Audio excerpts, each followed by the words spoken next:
Welcome to our channel. Today we are reading The Characters by Greek philosopher Theophrastus, translated by Charles E. Bennett and William A. Hammond. Epistle Dedicatory, Theophrastus to Polycles. Many a time ere now I have stopped to think and wonder, I fancy the marvel will never grow less, why it is that we Greeks are not all one in character, for we have the same climate throughout the country, and our people enjoy the same education. I have studied human nature a long time, my dear Polycles, for I have lived 99 years. I have conversed with many men of diverse characters, and have been at great pains to observe both good and bad. I have fancied, therefore, I ought to set down in writing how men live and act. I shall describe their characters, each after its kind, and show you their besetting weaknesses. I dare say, Polycles, our children will be the better if we leave them memorials of this sort. And as they study these patterns of good and ill, they will elect, I think, to live and hold communion with men of the highest type. In this way they will strive to maintain the level of the highest. I turn now to my task. Yours it is to follow me and see if what I say is true. I begin my book with a description of the dissembler, omitting any preface and details about the word. And first of all, I shall lay down a definition of dissembling, and with this in view shall describe the dissembler in his character and manner of life, exhibiting in such clearness as I can his various traits. Type 1. The dissembler. Dissembling, generally speaking, is an affectation, whether in word or action, intended to make things seem other than they really are. The dissembler is a man, for instance, who accosts his enemies and engages readily in talk with them, to show that he bears no grudge, and who praises to their faces the very men he slanders behind their backs, and when these lose a suit at court, he professes sympathy for their misfortune. When men malign him, or the opposition's loud, he is ever ready with forgiveness. When others have suffered such ill treatment as to have just cause for indignation, his comments on their wrongs are couched in non-committal terms. And when a man is anxious to have an interview with him, he bids him come again, pretending that he has just reached home, that the hour is late, or that his health is too feeble to bear the strain. He never admits anything he is doing, but at most will say that he is considering it. When a friend would borrow of him, or would solicit his contribution, he says, "Business is dreadfully dull," though at other times, when business is really dull, he reports a thriving trade. If he has received a bit of news, he will not admit he has heard it, and when he has witnessed an occurrence, he will not admit he has seen it. Or if he does admit it, he protests he can't recall it. And of one matter, he says he will examine it, of another, that he doesn't know, of others, that he is amazed, of yet others, that he had thought of that himself before. In short, he is a master of phrases like these. "I can't believe it. I fail to comprehend. I'm dumbfounded. By your account, the fellow has become a different man. He certainly didn't tell me that. The thing's improbable. Tell that to the Marines. I'm at a loss how I can either doubt your story or condemn my friend, but see whether you're not too credulous." Type 2. The flatterer. Flattery is a cringing sort of conduct that aims to promote the advantage of the flatterer. The flatterer is the kind of man who, as he walks with an acquaintance, says, "Behold, how the people gaze at you. There is not a man in the city who enjoys so much notice as yourself. Yesterday your praises were the talk of the porch, while above 30 men were sitting there together, and the conversation fell upon the topic, 'Who is our noblest citizen?' They all began and ended with your name." As the flatterer goes on talking in this strain, he picks a speck of lint from his hero's cloak, or if the wind has lodged a bit of straw in his locks, he plucks it off and says laughingly, "See you? Because I have not been with you these 2 days, your beard is turned gray, and yet if any man has a beard that is black for his years, it is you." While his patron speaks, he bids the rest be silent. He sounds his praises in his hearing, and after the patron's speech gives the cue for applause by "Bravo!" If the patron makes a stale jest, the flatterer laughs and stuffs his sleeve into his mouth as though he could not contain himself. If they meet people on the street, he asks them to wait until master passes. He buys apples and pears, carries them to his hero's house and gives them to the children, and in the presence of the father, who is looking on, he kisses them, exclaiming, "Bairns of a worthy sire." When the patron buys a pair of shoes, the flatterer observes, the foot is of a finer pattern than the boot. If he calls on a friend, the flatterer trips on ahead and says, "You are to have the honor of his visit," and then turns back with, "I have announced you." Of course he can run and do the errands at the market in a twinkle. Amongst guests at a banquet, he is the first to praise the wine, and doing it ample justice, he observes, "What a fine cuisine you have!" He takes a bit from the board and exclaims, "What a dainty morsel this is!" Then he inquires whether his friend is chilly, asks if he would like a wrap put over his shoulders, and whether he shall throw one about him. With these words he bends over and whispers in his ear. While his talk is directed to the rest, his eye is fixed on his patron. In the theater, he takes the cushions from the page and himself adjusts them for the comfort of the master.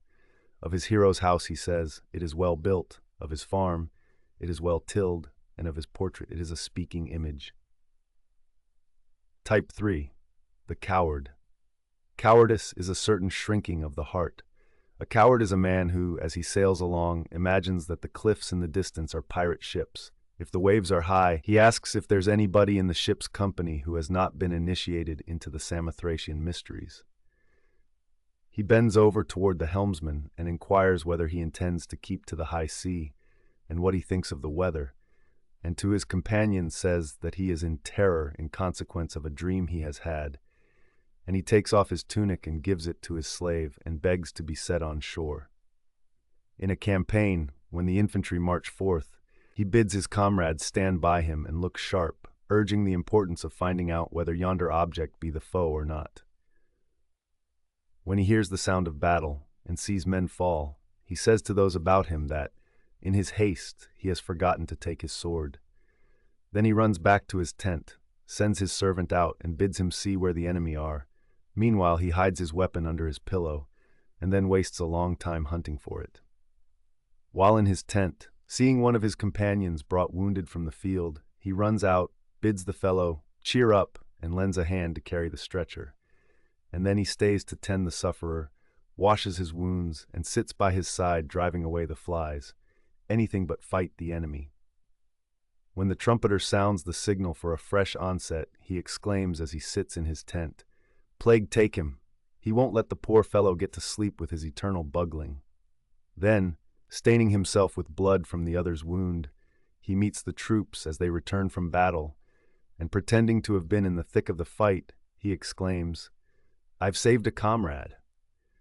And then he takes his demesman and tribesmen into the tent, and assures each one of them that he himself brought the wounded man to the tent with his own hands. Type 4. The overzealous man. Overzealousness is an excess in saying or doing, with good intentions, of course. The overzealous man is one who gets up in public and engages to do things which he cannot perform. In cases where no doubt exists in the mind of anyone else, he raises some objection, only to be refuted. At a banquet, he forces the servants to mix more wine than the guests can drink. If he sees two men in a quarrel, he strives to part them, though he knows neither one. Leaving the main road, he leads his friends upon a bypath and presently cannot find his way. He accosts his commander and inquires when he is going to draw up the troops for battle, and what orders he intends to issue for day after tomorrow. He goes and tells his father that his mother is already asleep in her chamber. If the doctor gives instructions that no wine be given a patient, he administers just a little, on the plea that he wants to set the sufferer right. And when a woman dies, he has carved on the tombstone her husband's name and her father's and her mother's, along with the woman's own name and her native place, and adds, "Worthy people, all of them." In court, as he takes the oath, he remarks to the bystanders, "I have done this many a time before." Type 5. The tactless man. Tactlessness is the faculty of hitting a moment that is unpleasant to the persons concerned. The tactless man is the sort of person who selects a man's busy hour to go and confer with him. He serenades his sweetheart when she has a fever. If an acquaintance has just lost bail money on a friend, he hunts him up and asks him to be his surety. After a verdict has been rendered, he appears at the trial to give evidence. At a wedding where he is a guest, he declaims against womankind. When a friend has just finished a long journey, he invites him to go for a walk. He has a faculty for fetching a higher bidder for an article after it has been sold, and in a group of companions he gets up and explains from the beginning a story which the others have just heard and have completely understood. He is anxious to give himself the trouble to do what nobody wants done, and yet what nobody likes to decline. When men are in the midst of religious offerings and are making outlay of money, he goes to collect his interest. If he happens to be standing by when a slave is flogged, he tells the story of how he once flogged a slave, who then went away and hanged himself. If he is arbitrator in a dispute, he sets both contestants by the ears just at the moment when they are ready to settle their differences. When he wants to dance, he takes a partner who is not yet merry. Type 6. The shameless man. Shamelessness may be defined as contempt for decency, joined with meanness of purpose. Your shameless fellow is one who robs a man and then returns to borrow money of him. He sacrifices a victim to the gods, and instead of making his supper from it, he salts the meat down and then gets a meal at the house of a friend. He calls a servant, and taking bread and meat from the table, says in a voice that all can hear, "Try that, Tibios." When he goes to market, he reminds the butcher of all the patronage he has given him, and as he stands by the scales, throws in an extra piece if he can, or if not, a soup bone. If he secures these, he rests content. If he fails, he snatches a piece of tripe from the bench and makes off with it laughing. He buys theater tickets for friends that are staying in town and goes along with them to the performance, but does not contribute his share of the expense, and the next day you'll find him taking his children and their tutor too. When anybody has found a bargain in any line, he demands to have a share. He goes to the neighbors and borrows barley, or sometimes even bran, and actually endeavors to make those who lend him these articles deliver them at his house. A favorite trick of his is to march up to the tubs in a private bathhouse, draw a bucket of warm water, dash it over his head despite the loud protests of the attendant, and then say as he leaves, "That's a good bath. No thanks to you." Type 7. The newsmonger. Newsmaking is the concoction of false stories of what people say and do at the gossip's caprice. The newsmonger is one who straightway strikes an attitude and assumes a smiling air when he meets a friend and asks, "Where have you been? What news? How is the situation? Have you any fresh word about it?" And then going straight on, he asks, "Is there no later report? Well, the current rumors are good." And without letting his friend reply, he keeps right on. "What, you haven't heard a word about it? Then I think I have a feast of news for you." He always has in readiness some unheard-of soldier or a slave belonging to one Astius, a piper, or Lycon, an obscure contractor, just back from the battlefield, and it is from one of these that he has heard the tidings. The authorities for his reports are of the sort that you can never get hold of. Such are the men he quotes when he tells how Polyperchon and the king carried the day and Cassander was taken prisoner. If anybody asks, "Do you believe this?" he replies, "Why, the story is noised all about the city, is constantly gaining ground, and the whole population is of one mind. Everybody is agreed about the battle. It must have been a regular death's feast." He reads a proof of it, too, in the faces of men in authority, for they all wear a changed look. He says he overheard that a man had come from Macedonia who knows the whole history of the battle, and that he has been concealed now 5 days in a house with the authorities. There is a convincing pathos in his voice. You can imagine it, as he tells his story and exclaims, "Luckless Cassander, ill-starred hero, lo, the fickleness of fortune. Vain it was that he rose to power, but what I say is strictly between ourselves." Then he trips off and repeats the story to every man in town. Type 8. The mean man. Meanness is undue sparing of expense. The mean man is the sort of person who will go to a creditor's house and demand a halfpenny interest before the month is up. At dinner he counts the glasses each guest drinks, and amongst his fellow banqueters he pours the smallest offering to Artemis. He counts up the price a friend pays for a cheap purchase, exclaiming that it takes his last penny. If a servant breaks a pot or plate, he deducts its value from his rations. If his wife has lost a 3-farthing piece, he turns the furniture, beds, and cupboards round and hunts between the boards of the floor.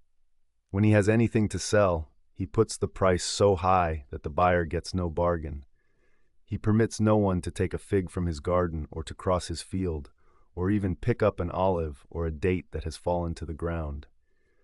He examines his boundary marks every day to see that they have not been touched, and he is always ready in case of default to use the right of seizure and to collect compound interest. When he gives a banquet to his townsmen, he cuts the meat in small pieces and sets a portion before each guest. He goes to market, but buys nothing.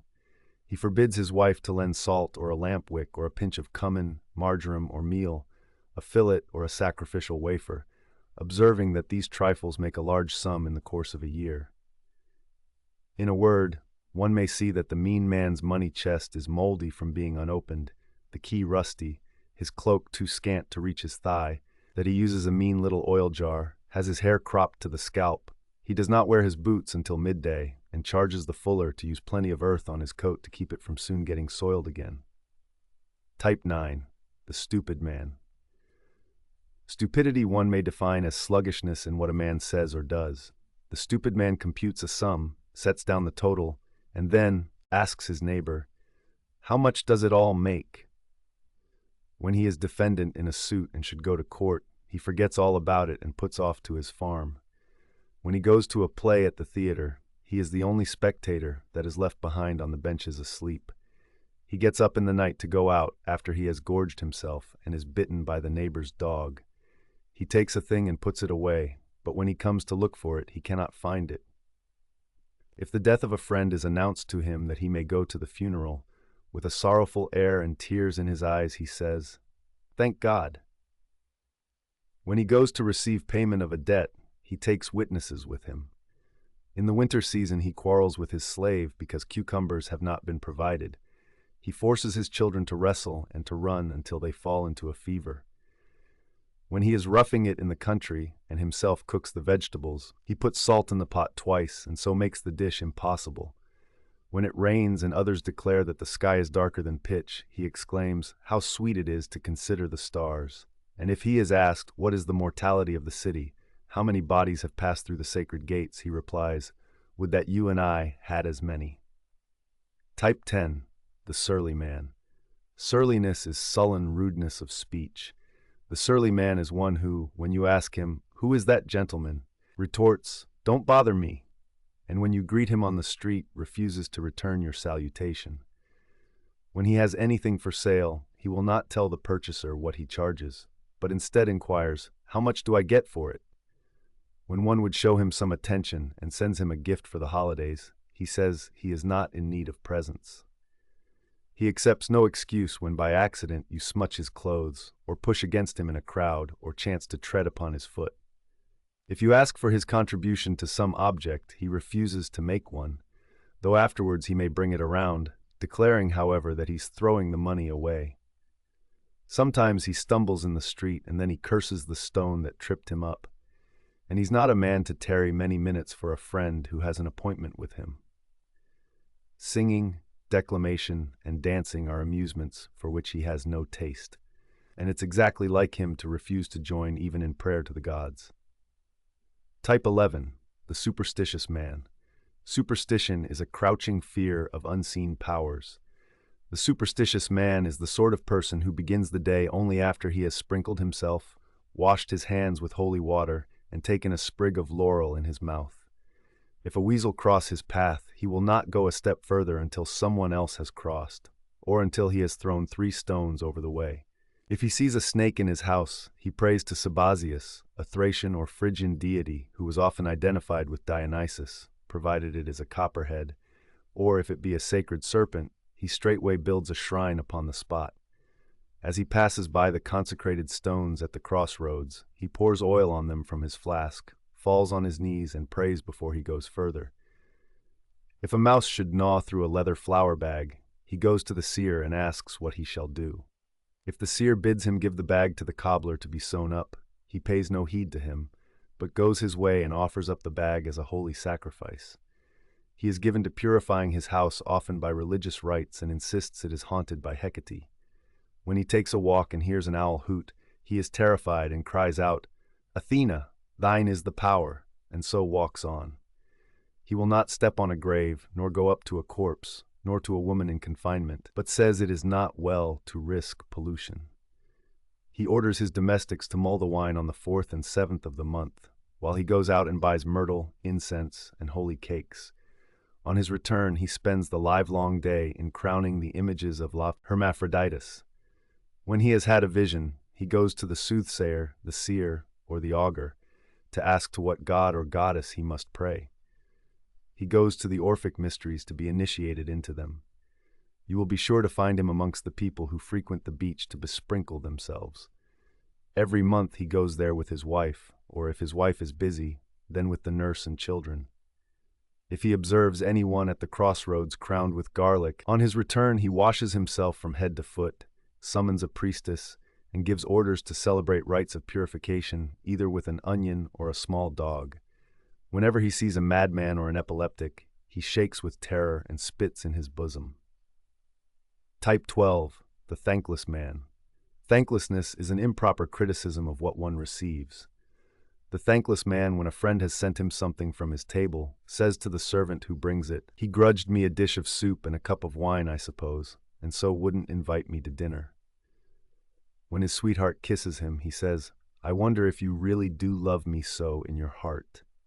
He blames Zeus, not for raining, but for not raining before. When he picks up a purse in the street, he says, "But I never found a treasure." If he secures a slave at a bargain after long dickering with the owner, he says, "I imagine I haven't got much at this price." To the person who brings the glad tidings that a son is born to him, he retorts, "If you only add, and half your fortune's gone, you'll hit it." When he wins his case in court and secures a unanimous verdict, he abuses his attorney for having omitted many points in his brief. When his friends make him up a purse and wish him joy, "Why so?" he exclaims. "Is it because I shall have to pay you all back and be grateful into the bargain, as though you had done me a favor?" Type 13. The suspicious man. Suspicion is a kind of belief that everybody is fraudulent. The suspicious man is the sort of person who sends a servant to market and then sends another to watch him and find out the price he pays. When he carries the money himself, he sits down every 100 yards and counts it over. After he is in bed, he asks his wife whether she locked the chest and shut the cupboard and whether the hall door bolt was pushed well in. If she answers yes, he gets up, nevertheless, and lights a lamp. Naked and barefoot, he goes around and examines everything. Even then, he finds it hard to go to sleep. When he goes to collect interest, he takes witnesses along, lest his debtors deny the claims. He has his cloak dyed, not by the best workman, but by the fuller who can furnish good security. If anyone asks the loan of a wine set, he prefers not to lend it. But if a member of his family or a near relative wants it, he makes the loan. Yet he scarcely does so until he has had it assayed and weighed and has received a guarantee for its safe return. He orders his footmen not to fall behind him, but to go in front so that by watching him he may prevent his running away. If a purchaser has bought goods of him and says, "Charge the amount to me, I have no time now to send the money," he replies, "Do not trouble yourself about it. When you have finished your business, I will go with you and get my pay." Type 14. The disagreeable man. Disagreeableness we may define as a kind of conduct which is annoying, although it may not be injurious. The disagreeable man will go to a friend and wake him out of a sound sleep to have a talk with him. He detains passengers who are on the point of embarking. Others who have come to see him, he bids wait until he has taken his walk. He takes the baby from its nurse, chews its food for it and feeds it, dandles it on his knee while he coos to it and calls it "Papa's little rascal." At table he tells the company how he once took hellebore and was physicked through and through, and how his bile was blacker than the soup on the table. And he asks before the family, "I say, mammy, what day was it when you were confined and I was born?" He says he has cool cistern water at his house and a garden full of tender vegetables, that his cook is a perfect chef, and that his house is a regular hotel, for it is always full of company, and his guests are like leaky sieves. Do the best he can, it is impossible to fill them. When he gives a dinner, he exhibits his jester and shows him off before the company. To enliven his guests over their cups, he says that further pleasures have been arranged for them. Type 15. The exquisite exquisiteness is a striving for honor in small things. The exquisite, when invited to dinner, is eager to sit by his host. When he cuts off his son's hair for an offering to the gods, no place but Delphi will answer for the ceremony. His attendant must be an highly prized slave, preferably Ethiopian. When he pays a mina of money, he makes a point of offering a freshly minted piece. If he has a pet daw in the house, he must needs buy it a ladder and a brazen shield, that the daw may learn to climb the ladder carrying the shield. When he has sacrificed an ox, he winds the head and horns with fillets and nails them up opposite the entrance, in order that those who come in may see what he has been doing. When he parades with the cavalry, he gives all his accoutrements to his squire to carry home, and throwing back his mantle stalks proudly about the marketplace in his spurs. When his pet dog dies, he raises a monument to the creature, and has a pillar erected with the inscription, Fido, pure Maltese.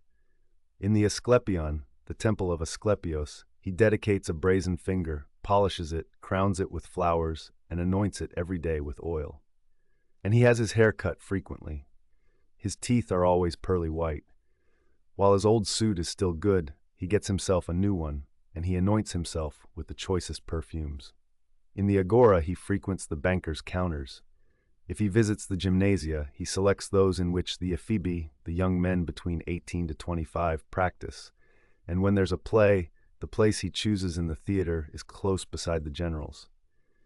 He makes few purchases for himself, but sends presents to his friends at Byzantium, and Spartan dogs to Cyzicus, and Hymedian honey to Rhodes, and when he does these things, he tells it about the town. Naturally, his taste runs to pet monkeys, parrots, Sicilian doves, gazelles' knucklebones, Thurian jars, crooked canes from Sparta, hangings inwrought with Persian figures, a wrestling ring sprinkled with sand, and a tennis court. He goes around and offers this arena to philosophers, sophists, fighters, and musicians for their exhibitions, and at the performances he himself comes in last of all, that the spectators may say to one another, "That's the gentleman to whom the place belongs." And of course, when he is a Prytanis, an administrator at Athens, he demands of his colleagues the privilege of announcing to the people the result of the sacrifice. Then, putting on a fine garment and a garland of flowers, he advances and says, "O men of Athens, we Prytanes have made sacrifice to the mother of the gods Cybele. The sacrifice is fair and good. Receive ye each your portion." When he has made this announcement, he returns home and tells his wife all about it in an ecstasy of joy. Type 16. The garrulous man. Garrulity is incessant, heedless talk. Your garrulous man is one, for instance, who sits down beside a stranger, and after recounting the virtues of his wife, tells the dream he had last night and everything he ate for supper.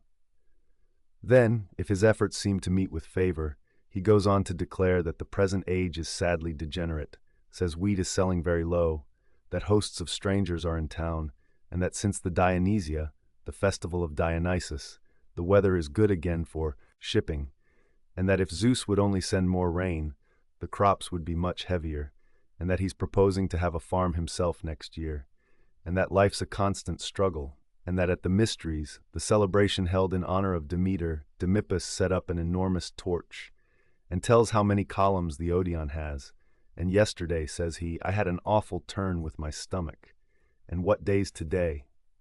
And in Boedromion come the Mysteries, and in the month of Paeonopsion the Apaturia, and in the month of Poseidion the country Dionysia, and so on. For unless you refuse to listen, he never stops. Type 17. The boor. We may define a boor as a man who cannot refrain from talking. A boor is the sort of fellow who, the moment you open your mouth, tells you that your remarks are idle, that he knows all about it, and if you'll only listen, you'll soon find it out. As you attempt to make answer, he suddenly breaks in with such interruptions as, "Don't forget what you were about to say. That reminds me. What an admirable thing talk is. But, as I omitted to mention, you grasped the idea at once. I was watching this long time to see whether you would come to the same conclusion as myself." In phrases like this, he's so fertile that the person who happens to meet him cannot even open his mouth to speak. When he has vanquished a few stray victims here and there, his next move is to advance upon whole companies and put them to flight in the midst of their occupations. He goes upon the wrestling ground or into the schools and prevents the boys from making progress with their lessons. So incessant is his talk with the teachers and the wrestling masters. If you say you are going home, he's pretty sure to come along and escort you to your house. Whenever he learns the day set for the session of the assembly, he noises it diligently abroad, and recalls Demosthenes' famous bout with Aeschines in the archonship of Aristophane. He mentions, too, his own humble effort on a certain occasion, and the approval which it won among the people. As he rattles on, he launches invectives against the masses, in such fashion that his audience either becomes oblivious or begins to doze, or else melts away in the midst of his harangue. When he's on a jury, he's an obstacle to reaching a verdict. When he's in the theater, he prevents attention to the play. At a feast, he hinders eating, remarking that silence is too much of an effort, that his tongue is hung in the middle, and that he couldn't keep still, even though he should seem a worse chatterer than a magpie. And when he's made a butt by his own children, he submits. When in their desire to go to sleep, they say, "Papa, tell us something," in order that sleep may come. Type 18. The rough. Roughness is coarse conduct, whether in word or act. The rough takes an oath lightly and is insensible to insult and ready to give it. In character, he is a sort of town bully, obscene in manner, ready for anything and everything. He is willing, sober, and without a mask, to dance the vulgar cortex, a form of lewd dance in comic chorus. At a show, he goes around from man to man and collects the pennies, quarreling with the spectators who present a pass and therefore insist on seeing the performance free. He is the sort of man to keep a hostelry or brothel, or to farm the taxes. There is no business he considers beneath him, but he is ready to follow the trade of crier, cook, or gambler. He does not support his mother, is caught at theft, and spends more time in jail than in his home. He is the type of man who collects a crowd of bystanders and harangues them in a loud, brawling voice. While he is talking, some are going and others coming, without listening to him. To one part of the moving crowd he tells the beginning of his story, to another part a sketch of it, and to another part a mere fragment. He regards a holiday as the fittest time for the full exhibition of his roughness. He is a great figure in the courts as plaintiff or defendant. Sometimes he excuses himself on oath from trial, but later he appears with a bundle of papers in the breast of his cloak and a file of documents in his hands. He enjoys the role of generalissimo in a band of rowdy loafers. He lends his followers money, and on every shilling collects a penny interest per day. He visits the bake shops, the markets for fresh and pickled fish, collects his tribute from them, and stuffs it in his cheek. Type 19. The affable man. Affability is a sort of demeanor that gives pleasure at the sacrifice of what is best. The affable man is the kind of person who hails a friend at a distance, and after he has told him what a fine fellow he is, and has lavished brimming admiration on him, seizes both his hands and is unwilling to let him go. He escorts the friend a step on his way, and as he asks, "When shall we meet again?" tears himself away with praises still falling from his lips. When summoned to court, he wishes to please not merely the man in whose interest he appears, but his adversary too, that he may seem to be non-partisan. And of strangers he says that they pronounce juster judgment than his townsmen. If he's invited out to dinner, he asks his host to call in the children, and when they come, he declares they're as like their father as one fig is like another, and he draws them toward him, kisses them, and sets them by his side. Sometimes he joins in their sports, shouting "strike" and "foul," and sometimes he lets them go to sleep in his lap in spite of the burden. Type 20. The impudent man. Impudence is easy to define. It is conduct that is obtrusively offensive. The impudent man is one who, on meeting respectable women in the street, insults them as he passes. At a play, he claps his hands after all the rest have stopped, and hisses the players when others wish to watch in silence. When the theater is still, he suddenly stands up and disgorges to make the audience look around. When the marketplace is crowded, he steps up to the stalls where nuts, myrtle berries, or fruits are for sale, and begins to pick at them as he talks to the merchant. He calls by name people whom he doesn't know, and stops those intent upon some errand. When a man has just lost an important case and is now leaving the court, he runs up and tenders his congratulations. He buys his own provisions too. To do one's own marketing was considered a sign of niggardliness. Hence, such business was ordinarily delegated to slaves. He hires his own musicians, showing his purchases to every man he meets and inviting him to come and share the feast. Again, he takes his stand before a barber's booth or a perfumer's stall and proclaims unblushingly his intention of getting drunk. Type 21, the gross man. Grossness is such neglect of one's person as gives offense to others. The gross man is one who goes about with an eczema or white eruption or diseased nails and says that these are congenital ailments, for his father had them and his grandfather too, and it would be hard to foist an outsider upon their family. He's very apt to have sores on his shins and bruises on his toes, and to neglect these things so that they grow worse. His armpits are hairy like an animal's for a long distance down his sides. His teeth are black and decayed. As he eats, he blows his nose with his fingers. As he talks, he drools, and has no sooner drunk wine than up it comes. After bathing, he uses rancid oil to anoint himself. And when he goes to the marketplace, he wears a thick tunic and a thin outer garment disfigured with spots of dirt. When his mother goes to consult the soothsayer, he utters words of evil omen, and when people pray and offer sacrifices to the gods, he lets the goblet fall, laughing as though he had done something amusing. When there's playing on the flute, he alone of the company claps his hands, singing an accompaniment and upbraiding the musician for stopping so soon. Often he tries to spit across the table, only to miss the mark and hit the butler. Type 22, the boor. Boorishness is ignorance of good form. The boor is the sort of man who takes a strong drink and then goes to the assembly. He insists that myrrh has not a whit sweeter smell than onions. His boots are too big for his feet, and he talks in a loud voice. He distrusts even friends and kinsmen, while his most important secrets are shared with his domestics, and he tells all the news of the assembly to his farmhands. Nothing awakens his admiration or startles him on the streets so much as the sight of an ox, an ass, or a goat, and then he stands agape in contemplation.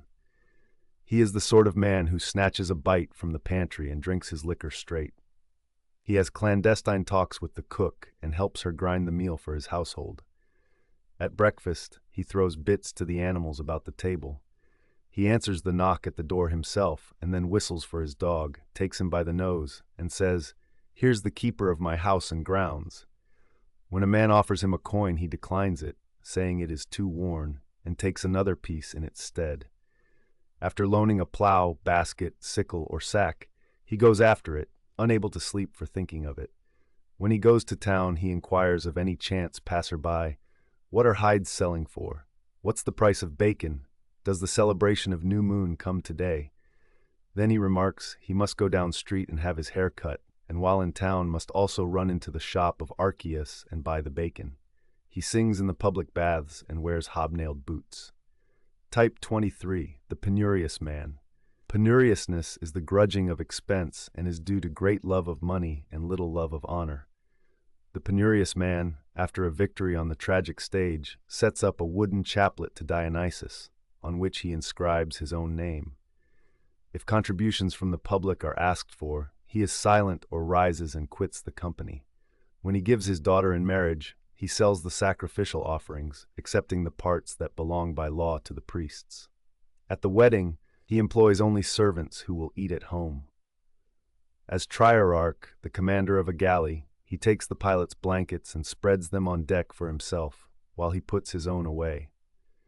He is the sort of man who keeps his children from school when a festival comes, and makes excuses for them on the plea of ill health that he may avoid the fee for tuition. When he goes to market, he brings the meat home with him, carrying the vegetables in the folds of his cloak. He stays indoors when he sends his tunic to the cleaner. If he catches sight of a friend coming towards him and soliciting contributions, he sneaks off through a by-street and goes home by a roundabout way. He employs no maid for his wife, although she brought him a dowry, but hires a child from the woman's market to accompany her on her errands. He keeps his patched shoes until they are twice worn out, saying they are still good and tough as horn. When he gets up, he dusts the house and makes the beds, and when he sits down, he lays aside the coat he is wearing in order to spare it. Type 24, The pompous man. Pompousness is contempt for everybody save one's self. If you have urgent business, the pompous man will tell you that he will meet you after dinner on his walk. If he has done you a favor, he reminds you of it. When elected to office, he declines, saying under oath he has no leisure. He is not disposed to make the first call on anybody. Tradesmen and hired men he orders to come to him by daybreak. As he passes along the street, he does not greet the men he meets. He lowers his eyes, and when it suits him, raises them again. If he entertains friends, he does not dine with them, but instructs some of his underlings to attend to the duties of entertainment. He sends a messenger ahead when he makes a call, to say that he approaches. He allows no one to enter while he is at his oil rub, his bath, or his dinner. When he is casting an account, he instructs a slave to set down the items, foot up the total, and arrange it in a statement for him. He does not write in a letter, "You would do me a favor, but I want this done, and I have sent for this and wish to have it, and see to it that my orders are followed precisely, and have this done immediately." Type 25. The braggart. Bragging is pretending to have excellences that one does not really possess. The braggart is the man who stands on the wharf and tells the bystanders how much capital he has invested in ships at sea, and tells how extensive is his business of loaning money, and how much he has made and lost by different ventures. As he talks thus magnificently, he sends his slave to his banker, where he has exactly 1 shilling to his credit. On a journey he imposes on his traveling companion by telling him that he once served with Alexander, and how intimate were their relations, and how many jeweled cups he brought back from his campaigns. As regards the Asiatic artists, he counts them better than those in Europe. And all this he tells you without having once set foot outside his native city. He claims further to have 3 letters from Antipater, the general who became the king after Alexander, bidding him come to Macedonia, but he declares that, though he has been guaranteed the privilege of exporting wood free of duty, he has refused to go, simply to avoid being suspected by his fellow citizens of foreign leanings. The Macedonians, he says, in urging him so to come, ought to have considered this point. In time of famine, he says, his expenditures for the poor amounted to over 5 talents, for he hadn't the heart to refuse. When he's with strangers, he often bids someone place the reckoning counters on the table, and computing by 600s and by minae, glibly mentioning the names of his pretended debtors, he makes a total of 24 talents, saying that the whole sum had gone for voluntary contributions, and that too, without including subscriptions for the navy or for other public objects. At times he goes to the horse market, where blooded stock is for sale, and makes pretense of wanting to buy, and stepping up to the block, he hunts his clothes for 2 talents, upbraiding his servant for coming along without any money. Though he lives in a rented house, he represents it to those who do not know as the family homestead, yet adds that he thinks of selling it as being too small for the proper entertainment of his friends. Type 26. The oligarch. Oligarchy is a love of power that clings tightly to personal advantage. The oligarch rises in the people's councils, when assistants to the archon are elected for the management of a fete, and says, "These men must have absolute control." And although others have suggested 10, he insists that 1 is enough, but he must be a man. The only line of Homer that stays in his memory is, "A crowd's rule is bad, let there be 1 ruler." He knows no other verse. He is, however, an adept at such phrases as this: "We must hold a caucus and make our plans. We must cut loose from mob and market. We must throw aside the annoyance of petty office and of insult or honor at the masses' whim. We or they must rule the state." At midday he goes out with his mantle thrown about him, his hair dressed in the mode and his nails fashionably trimmed. He promenades down Odeon Way ejaculating, "Sycophants have made the city no longer habitable. What outrages we endure in court from our persecutors. Why men nowadays go into office is a marvel to me. How ungrateful the mob is, although one is always giving. If at the assembly a naked, hungry vagabond sits next to him, he complains of the outrage. When, he asks, is a stop to be put to this ruin of our property by taxation for fates and navy? How odious is this crew of demagogues! Theseus, he says, was the forefront of all this offending, for out of 12 cities he brought the masses into one, to to overthrow the monarchies. He met his just reward. He was the first to fall a victim at their hands. This is the way he talks to foreigners and to citizens of his own temper and party. Type 27, the backbiter. Backbiting is a disposition to vilify others. When the backbiter is asked, "Who is so-and-so?" he begins, like the genealogists, with the man's ancestry. His father's name was originally Sosius, which is a slave's name, but amongst the soldiers it became Sosistratus, and upon registration in the local army it was again changed to Sosidimus. His mother was a Thracian, gentle blood, you see. At any rate, this jewel's name was Krinokoraka. Women of that name are of gentle blood in Thrace, so people say. The man himself, with an ancestry like that, is a foul fellow fit for the whipping post. In a company where his companions are maligning a man, he of course takes up the attack and says, "For my part, I hate him of all men. He is a bad character, as one may see from his face, and as for his meanness, it has no parallel, and here is a proof.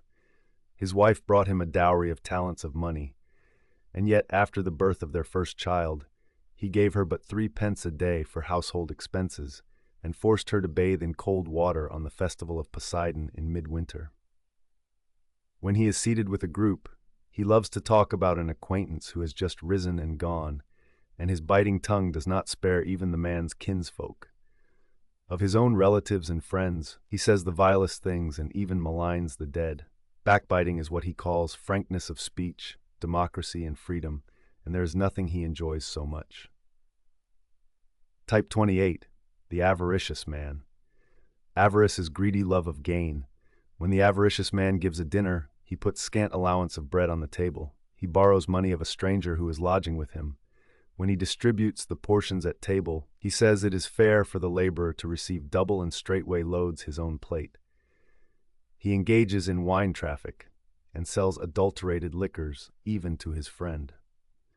He goes to the show and takes his children with him on the days when spectators are admitted to the galleries free. When he is the people's delegate, he leaves at home the money provided by the city and borrows from his fellow commissioners. He loads more luggage on his porter than the man can carry and provides him with the smallest rations of any man in the party. When presents are given the delegates by foreign courts, he demands his share at once and sells it. At the bath, he says the oil brought him is bad and shouts, "Boy, the oil is rancid," and in its stead takes what belongs to another.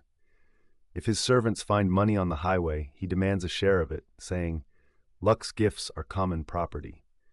When he sends his cloak to be cleaned, he borrows another from an acquaintance and keeps it until it is asked for. He also does this sort of thing. He uses King Frugal's measure with the bottom dented in, for doling out supplies to his household, and then secretly brushes off the top. He sells underweight even to his friend, who thinks he is buying according to market standard. When he pays a debt of £30, he does so with a discount of 4 shillings. When, owing to sickness, his children are not at school the entire month, he deducts a proportionate amount from the teacher's pay, and during the month of Anthesterion, he does not send them to their studies at all, on account of the frequent shows, and so he avoids tuition fees. If he receives coppers from a slave who has been serving out, he demands in addition the exchange value of silver. When he gets a statement from the local administrator, he demands provision for his slaves at public cost. He makes note of the half radishes left on the table to keep the servants from taking them. If he goes abroad with friends, he uses their servants and hires his own out, yet he does not contribute to the common fund the money thus received. When others combine with him to give a banquet at his house, he secretly includes in his account the wood, figs, vinegar, salt, and lamp oil, trifles furnished from his supplies. If a marriage is announced in a friend's family, he goes away a little beforehand to avoid sending a wedding present. He borrows of friends such articles as they would not ask to have returned, or such as, if returned, they would not readily accept. Type 29, the late learner. The late learner has a fondness for study late in life. He commits whole passages of poetry to memory when 60 years of age, but when he essays to quote them at a banquet his memory trips. From his son, he learns forward march, shoulder arms, 'bout face. At the feast of heroes he pits himself against the boys in the torch race, And of course, when he is invited to the temple of Hercules, he throws aside his mantle and makes ready to lift the steer, that he may bend back its neck. He goes to the wrestling grounds and joins in the matches. At the shows, he stays one performance after another until he has learned the songs by heart. If he is dedicated to Sabazius, he is eager to be declared the fairest. If he falls in love with some damsel, he makes an onset on her door, only to be assaulted by a rival and hauled before the court. He makes a trip to the country on a mare he has never before ridden, and, essaying feats of horsemanship on the road, he falls and breaks his head. He joins a boys' club too, and entertains the members at his house. He plays ducks and drakes with his servant, and competes at archery and javelin throwing with his children's tutor, and he expects the tutor, as though ignorant of these sports, to learn them from him. He wrestles at the baths, turning a bench nimbly about to create the impression that he has been well trained in the art. And if women happen to be standing near, he trips a dance, whistling his own music. Type 30, the vicious man. Viciousness is love of what is bad. The vicious man is one who associates with men convicted in public suits, and who assumes that, if he makes friends of these fellows, he will gain in knowledge of the world, and so will be more feared. Of upright men, he declares that no one is by nature upright, but that all men are alike, and he even reproaches the man who is honorable. The bad man, he asserts, is free from prejudice, if one will but make the trial, and while in some respects he admits that men speak truly of such a man, in others he refuses to allow it. For, says he, the fellow is clever, companionable, and a gentleman. In fact, he maintains that he never met so talented a person. He supports him, therefore, when he speaks in the assembly or is defendant in court, and to those sitting in judgment he's apt to say that one must judge not the man, but the facts. And he declares that his friend is the very watchdog of the people, for he watches out for evildoers, and he adds, "We shall no longer have men to burden themselves with a care for the common weal, if we abandon men like him." It's the vicious man's way to constitute himself the patron of all worthless scamps, and to support them before the court in desperate cases. And, when he passes judgment, he puts the worst construction on the arguments of the opposing counsel. Our audiobook ends here. Thank you for listening. If you want any particular book in this channel, please let us know in the comments.